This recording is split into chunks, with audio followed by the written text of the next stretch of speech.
Hi you guys, this is Nicole from My Carolina Garden. I garden in Zone 8B in southeastern North Carolina. We have finally gotten some rain, hallelujah! So with a little bit of relief that my plants are feeling, that means I am also feeling some relief as well. So it's time to get myself back in the garden and fix some things that are looking awful. Please allow me to show you what my garden is looking like right now because it's absolutely wild. I can't really blame just the rain finally coming and letting my plants run wild with it. It's also because I kind of stopped working in the garden while the heat was so treacherous. It's been very, very, very hot and humid for such a long time that it's kind of gross going out and doing yard work and then you're just drenched and you have to change your clothes. Bleh. Anyway, it's still hot and humid today, but we're looking like we're supposed to be getting some rainfall this afternoon.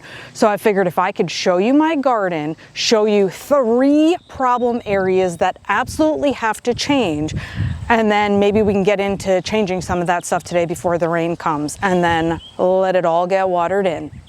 So here is my front Peninsula garden, and while I don't need to point out every single thing that's there, we'll save anything great for a next garden tour. Let me show you one of the main issues. As we look from this angle, can you see the sheer number of blanket flowers I have? Oh my gosh, I tell you all the time, if you've heard me talk about blanket flowers once, you've heard me talk about them a billion times. They are aggressive self-seeders for me. All the blanket flowers, they just keep going and going and going. They are everywhere. And while I love them, gosh, it's overwhelming. They're overwhelming the garden, but then also look at the amount of deadheading that has to be done on every single plant that's in here. Or guess what? It's just gonna drop even more seeds. So I'm overwhelmed with the number of blanket flowers I have. Luckily, their root system is very shallow. They are super easy to dig out of the ground. So I need to either move them or give them away. That's one thing. Here's another thing. In the back here, do you see all these elephant ears trying to take over? In fact, let me take you to the back side of this Peninsula garden. Okay, as we start to look from the backside, I have my gorgeous Artemisia here, which I love the silvery color of. And then right around the bird bath, and yes, the bird bath needs to get cleaned, is a whole bunch of elephant ears. Now this kind of elephant ear I really don't love. I have some jumbo ones in my pool in the backyard, which I do love. These are just weeds to me, really. They send out shoots along the ground just like this, and they just keep rerooting more and more. So then you end up with some bigger plants, whatever, and then all of a sudden all these smaller plants start coming, and it's way too many, and I don't want them in my front flower bed at all. Echinacea, these are my double scoops. This is the double scoop bubble gum, and then I had double scoop raspberry right here. They are not doing awesome, and it makes me sad because the cone flowers and these double scoops are gorgeous and among my favorite flowers. So we're going to change a few things around in here to get a showcase on some double scoops again. Besides that, now my pin cushions, I mean, please, they're like a nothing showing plant because everything is around them. Look how the blanket flowers go in there. So I want to cut these back a little and allow them more space. And then it's the same thing with my dianthus here. I need to do some major deadheading and allow this plant to have some room to thrive. Over here in my front walkway area leading to my front porch is my problem area number 2. I seem to be having a drainage issue in this area. I had this gorgeous, well, I still have gorgeous pink verbena that looked way better in the cooler temperatures. It is kind of mounded on a hill here underneath this hydrangea, and so its draining is pretty stinking good because it's up on a hill. Well, I bought this second verbena, the same exact kind that's sitting right here in front of me that you could barely see, because it looks like maybe it's kind of sitting in too much water. So as it's been raining, it just keeps getting wet and doesn't love it. So I have some trimming to do on it, but besides that, I want to lift it up, give it some more height so it's not sitting so low. Hopefully that will help its drainage. Now, of course, I do have a drip irrigation system in here, which is fairly new. I think I've had it, I don't know, 3 months maybe. That could also potentially be a problem. Maybe it was getting too much water. So I did plug up a hole that was right next to it. So one of the spouts where the water comes out, I plugged up just in case the irrigation was adding more trouble to this area.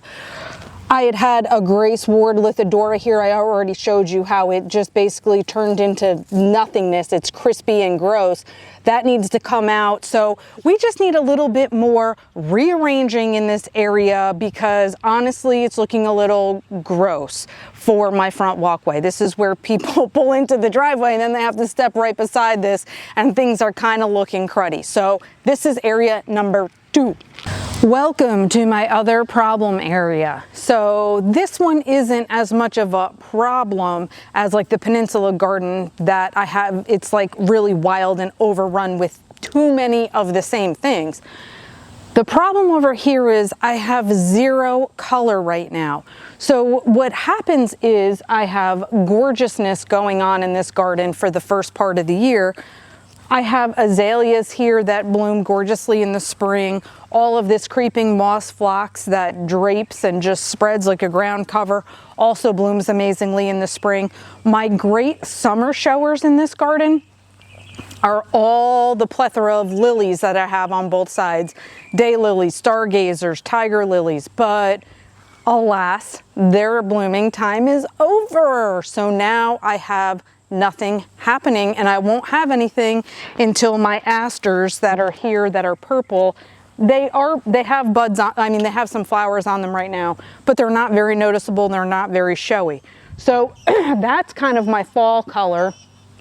Actually, I lie a little bit. This is a crepe myrtle. It is budded up. It doesn't have any flowers yet. The crepe myrtle is going to add some color, but I will have nothing down below. So I would like to remedy that. I want color everywhere. So I need to add some new pops in this garden, and I will look forward to doing it. Funny enough, as I was walking away, I looked up real high and saw that there actually are some blooms flowering up at the top of this crepe myrtle tree. They're just, well, way too high for me to have noticed, and I wasn't looking back in the sun. So I have some blooming starting, but still, looking forward to adding some color down to the bottom.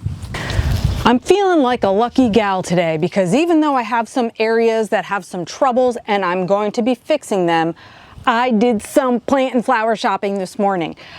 Lucky for me, I have a holiday, an occasion coming up, and every time I have one, my family asks me what I want, and I always say flowers, or you could give me a gift card to somewhere that sells flowers.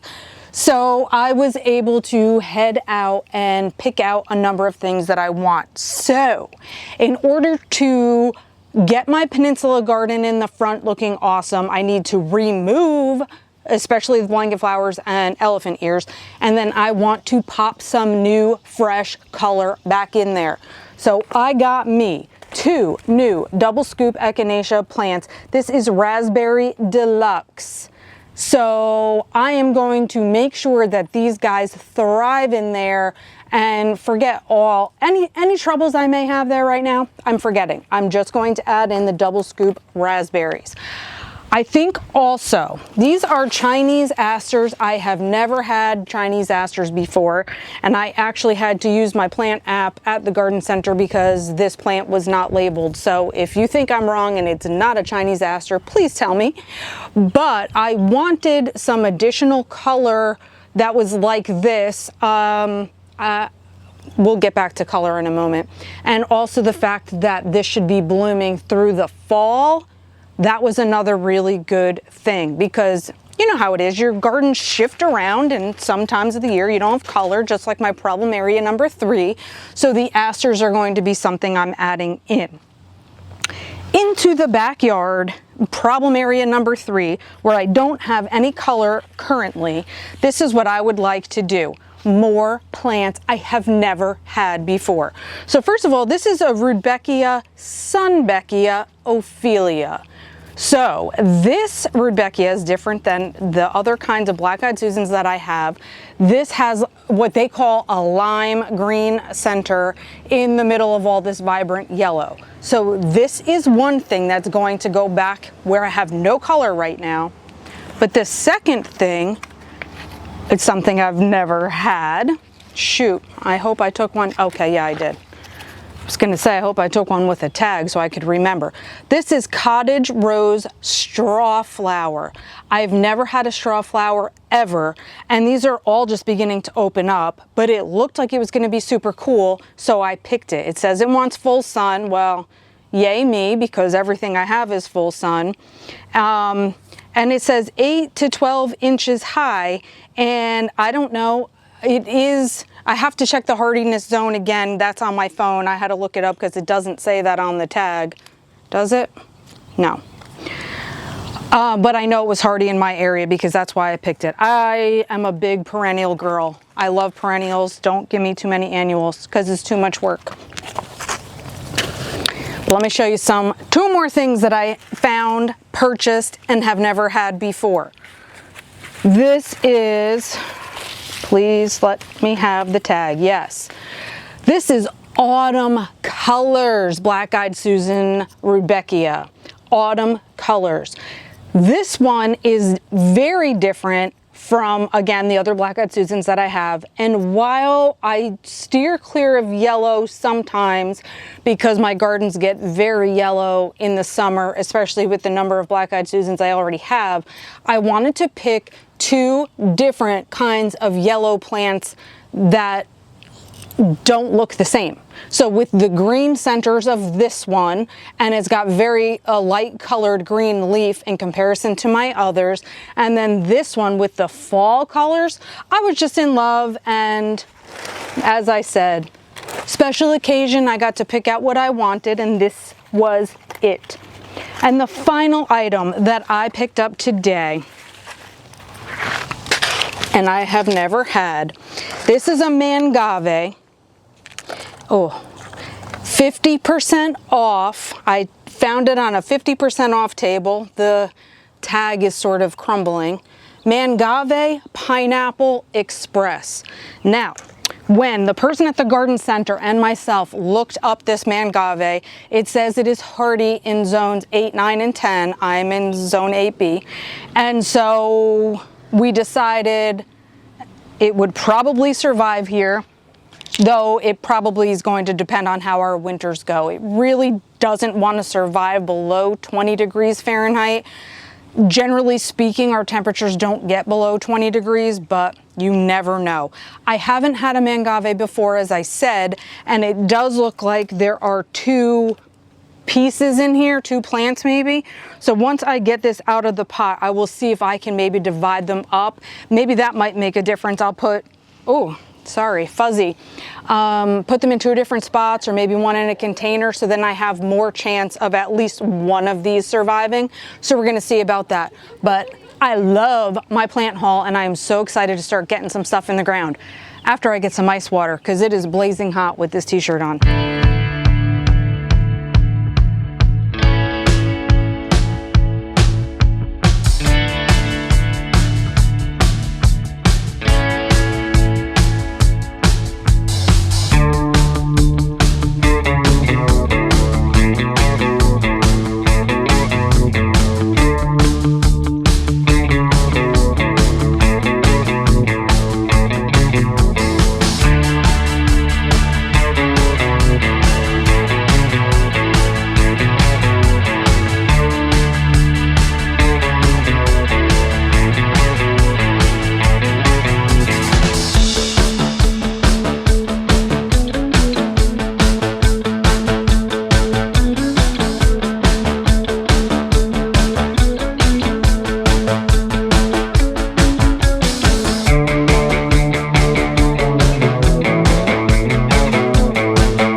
here sweating so much that the sweat is dripping in my eyes and burning them reminds me why I haven't been doing yard work outside lately.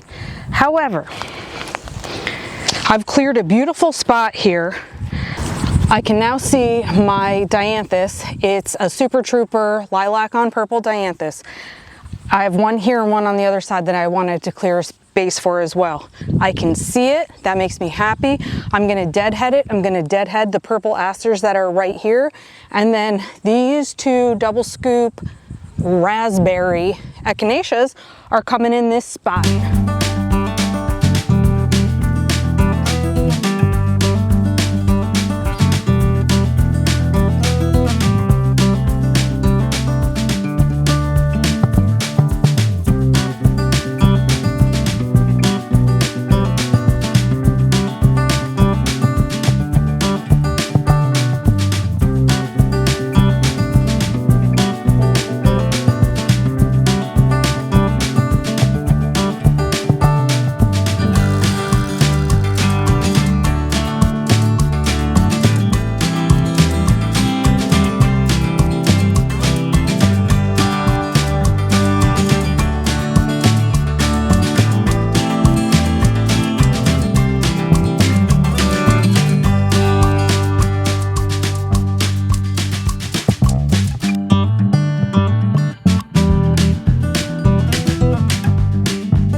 Okay, so I feel pretty good about the work I've gotten done so far despite this disgusting heat. I have my echinacea over to this side, and I planted the other new things to this side. I did keep some drifts of the blanket flowers, so at least they were bunched up together. And then of course I removed some will be given away, some I did transplant to a different area of the yard. Wow, I think I'm probably only gonna get to one other problem area today, and the black clouds are starting, so hoping it's gonna rain. So I took a smidge of a break and I got hydrated up, and now I'm back outside. I'm actually skipping right over project area, what did I call it? Project area number 2, which was the verbena in the front and figuring out the drainage there. Not even going to tackle that one today, but instead we're jumping right into problem area. That's what it was. Number 3, where I wanted to add some color back in my backyard. As I'm walking right there to the area where the flower bed is, I saw this bloom, which is a passion flower. I don't know if you're familiar with the passion flower. I got this from a friend last year. I think it was part of my maybe November garden tour, because it was the first time I saw flower blooms on it. It is like the most unusual flower I have ever had.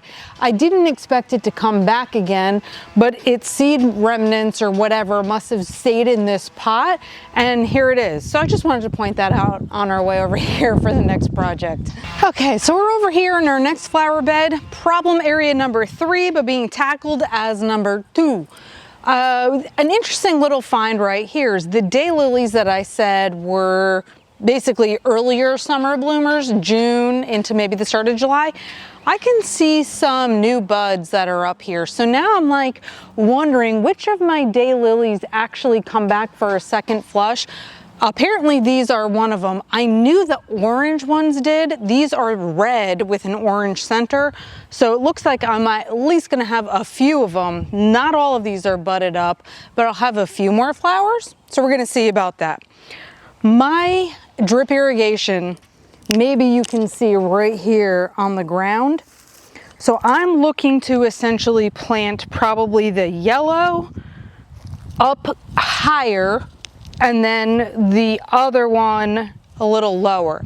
That's how I see this going. And then if I need to buy more plants to like add into the other side, well, no one can blame me, right?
So the cottage rose straw flower, brand new to me. This is what it looks like up close. This is like the only one, or the one that's opened the most out of what's in bud here. Oh my gosh, this is gonna be the cutest little thing. And then this guy will perk back up after all of his water gets into his bones. I'm looking forward to that. Before we call it a day, we're gonna just sit in the shade for a hot minute and check out this mangave and see if we can decipher whether or not it's actually two pieces that can be separated or not. I do want to keep the crumbling tag temporarily though, just so I can remember some of the details until I write out my own plant tag. The soil is quite wet, and I'm almost wondering if the garden center thought it was gonna suffer a little, like from root rot or something. I always wonder why they put things 50% off. I don't know how best to get this out of here, honestly. It's kind of heavy, and I thought it would lift right out. I need another person. Let's see.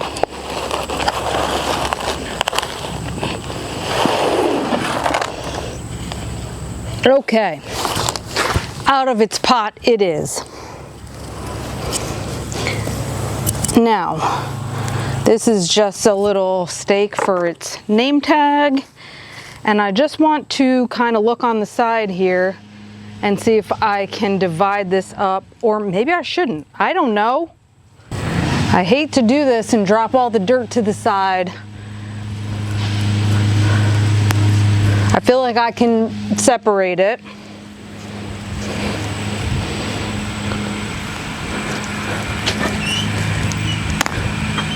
And I did separate it. And I hope that what I separated is plantable and it will be fine. I'm not going to mess with another baby I see on the other side though. So maybe I'll put this one in a pot and then this one in the ground in my succulent garden area over there, which wasn't necessarily one of my problem areas today, but I think we're gonna do that. So let's go find some space. So these are my poolside succulent garden. This is my poolside succulent garden.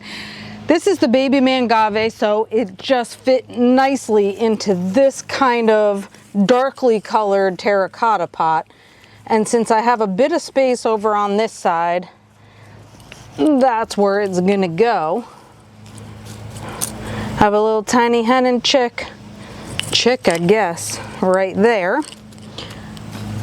So that's where that one's gonna go. And then I have a little bit more space over here. So I'm actually gonna dig a spot for my mangave right here. Probably would have been extremely helpful to find out how big they get, but we're going to begin anyway.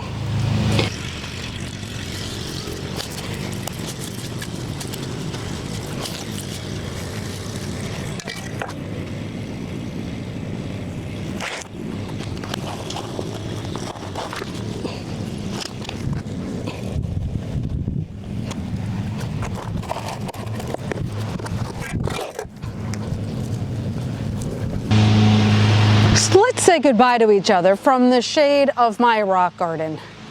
It has been a hot day, but I have to admit that it's been great getting back into the garden again, because I feel like it's been a minute since I've gotten my hands dirty. So even though I probably lost 5 pounds of sweat and I'm ready to go in and take a shower, I feel like the progress really helped me to be refocused, and I don't know, I feel very happy, content, and I'm glad to take that feeling with me. Now this garden, my rock garden, is also kind of yellow in the summer, and as I said, I like having a combination of different colors. I don't want to have just one thing. My black-eyed Susans do dominate in like the month of August, and that's what's happening here. But because I have a lot of other things to go with it, I think I'm okay with it for now. I do try to keep taking pieces of this plant that's right here and give that to other people, so it's not getting bigger and bigger and bigger here, but it's still happening anyway. This is a very tall plant to have toward the front of my flower bed, so that may be something that I change moving forward. But for now, I'm glad to have added new color into my gardens, got rid of something, the blanket flowers, that was really dominating that area, and let's just keep moving on from here. I hope your gardens have had some relief. I know a lot of people have told me that they've been getting rain just like I recently have been, so fingers crossed for more rain and more relief for our plants. And until next time, happy planting.